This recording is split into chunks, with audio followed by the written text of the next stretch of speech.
You're watching KMNH, Kids Making the News Happen. Hi, I'm Omer. I'm Larkin. I'm Azalea. I'm Thaddeus.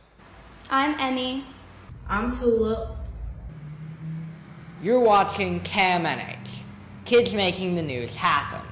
It's Wednesday, July 22nd. We did it, or even better, you did it. After reporting on Karama Connection, an orphanage in Tanzania, we want to thank everyone that donated funding to raise $350. If you haven't watched that past segment yet, that was the cost for a new stove for the orphanage. In fact, the total from donations on Facebook and the donations from Happen's website amounted to $373, and the whole amount will go to the orphanage. Our theme for all of Happen teen programs is to have fun and make a difference. And we appreciate all the support from our viewers that helped us to make that theme happen. On this day, in 1983, Australian Dick Smith became the first person to fly solo around the world in a helicopter, flying the single-engine aircraft across 3 continents and 2 oceans. So how many people have flown in an actual helicopter?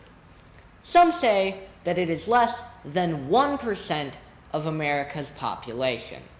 But nobody really knows because helicopter passengers are not recorded and compiled like airline passengers. The population of people transported by helicopter does go up in mountains or rural areas, but overall, people can see them and, if living close to a major hospital, can hear them. So outside of the military and police, who really uses helicopters? Well, because of their versatility, they're used in transportation, cargo, search and rescue, tourism, medical transport, construction, firefighting, law enforcement, agriculture, news and media, aerial observation, and even recreation. Yes, even starting at $250,000 on the low end and going up to $1.5 million on the high end, there's a market on privately owned helicopters. The big difference between planes and helicopters is how they create lift. An airplane is designed to always be moving forward and can only make gradual turns. A helicopter can move in any direction, including forward, backward, up, down, right, and left. This versatility is what makes a helicopter handy to have in situations like rescue missions or fighting fires. I got to interview Matt Gunderman, who's flown in a helicopter for many years in the medical field, and we wanted to know how he feels about these flying machines. Hi Matt, and thanks for being interviewed on KMNH. This is my pleasure. I appreciate the opportunity. So what is your experience in the medical field? Yeah, so I've been in the medical field for about 30 years now, and I got most interested in it when I became a paramedic. I went to school to become a paramedic because I wanted to be a forest ranger, and I thought medical knowledge would be helpful. But while I was in paramedic school, I got introduced to helicopters, medical helicopters. And so that seemed really exciting to me, and I knew that the medical helicopter that I wanted to work for at UC had highly skilled nurses. So after paramedic school, I went to nursing school and got a lot of experience in emergency rooms and ICUs to get a lot of experience because it's not easy to get a job on a medical helicopter. You have to have very specialized skills, and I worked my way for years to get that job, and then I finally got hired on to a great air medical program based out of Cincinnati, and I was with them for almost 15 years. I started off as a flight nurse, working night shift, and with that I learned not only a lot more advanced medical skills that we do on the helicopter, but I learned whole lot about aviation and the mechanics of helicopters and all kinds of really interesting stuff. It was really fascinating. And then I went and became the manager and then the director of that flight program. So I got to learn a lot about federal aviation rules and what it takes to build a helipad. And got to learn the business aspect of it. But through my career, I've always been really involved in emergency medicine, and I do a lot of disaster management work. So I'm very busy with the current COVID virus and helping to keep our general region as safe as we can. And I get to combine all of that sort of stuff into a neat job that I have right now, where I'm directing a number of hospital departments. But the most exciting was definitely working on that helicopter for all those years. So how do helicopters affect the medical world and our safety? Yeah, so the interesting thing with medical helicopters, different than other types of transportation for sick and injured people, is that they can get in and land in places where other things can't, such as an airplane and sometimes where ambulances can't get to. And the other thing is that they fly very quickly in a straight line, so they don't have to stop for traffic lights like an ambulance on a road. So they tend to be able to get to sick and injured patients sometimes a little bit quicker, but most importantly, they're able to get that sick or injured patient back to a big hospital a lot quicker often than a ground ambulance. And the people that are on the medical helicopter are always more highly trained than general ambulance paramedics and EMTs. So you bring a higher level of medical care to a patient more quickly and get them back to a big hospital more quickly than a ground ambulance could. So how many people are on a medical team, and what training do you need to be on one?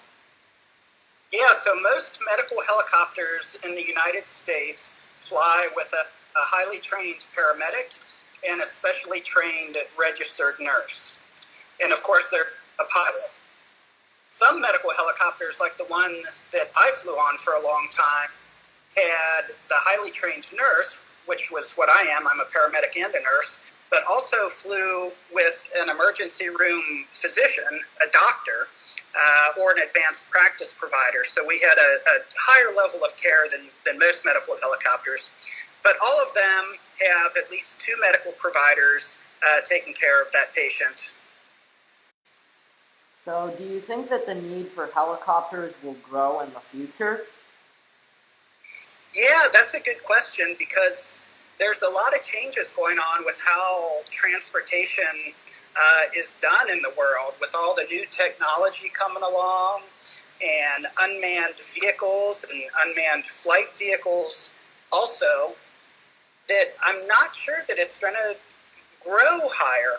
And that the other thing that's going on is medical care being provided by even smaller hospitals all around the country keeps getting better.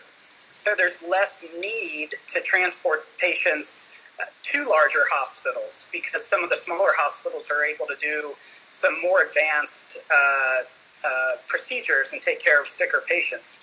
So I think for a lot of years into the future, we're going to have a strong need for the medical helicopters, but I don't think it's going to be an area that really grows a lot.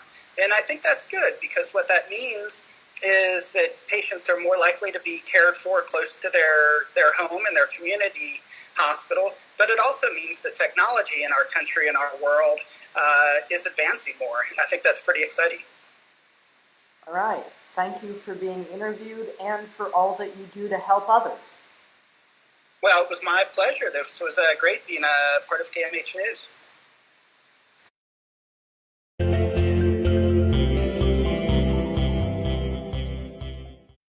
Today's word of the day is worldliness, spelled WORLDLINESS.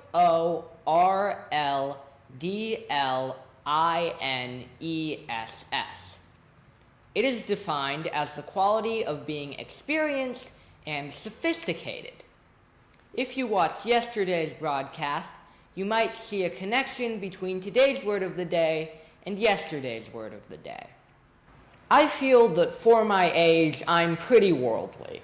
I mean, I have experienced 13 years of life.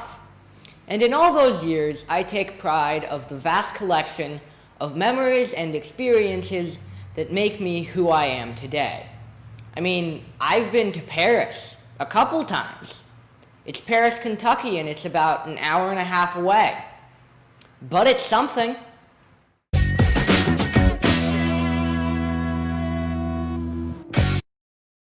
This morning at our Happen Garden Club, we got rained on. And I'm sure if you was outside, you got rained on too. For about 20 minutes. Sometimes I bring you good news, and sometimes I bring you bad news. Don't blame me. I'm just a messenger. If you like rain, then I have great news for you. The rain is not over yet. So let's take a look at all the rain in Ohio. Looks like we have rain throughout Ohio and even in Cincinnati. I asked our friends all the way in Tanzania, can they help me with my weather report? So, let's see what the weather looks like 8,000 miles away. It's on Joseph from Karama Kids, Arusha, Tanzania. Today is a clear day and no rain. And tomorrow will be the same. This is Dixon reports from Tanzania, Arusha. Thanks so much for that weather report. And I'm Tulip, and this has been your KMNH weather report.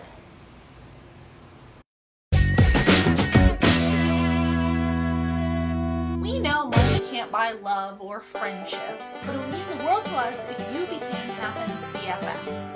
BFF, of course, stands for Best Friend Forever, but here at Appen, it also means a little something else. Business, family, and friends. All you need to do to become a BFF supporter is make a small donation. Just go to happening.org and click on the donate link. We thank all past, present, and future BFF donors. Thanks for tuning in to KMNH, Kids Making the News Happen. KMNH is brought to you by Happen Inc. and is filmed in the Happen Studio in Northside on the corner of Chase and Hamilton. I'm Omer. I hope that you've enjoyed this broadcast, and I hope that you will tune in again tomorrow for more Kids Making the News Happen.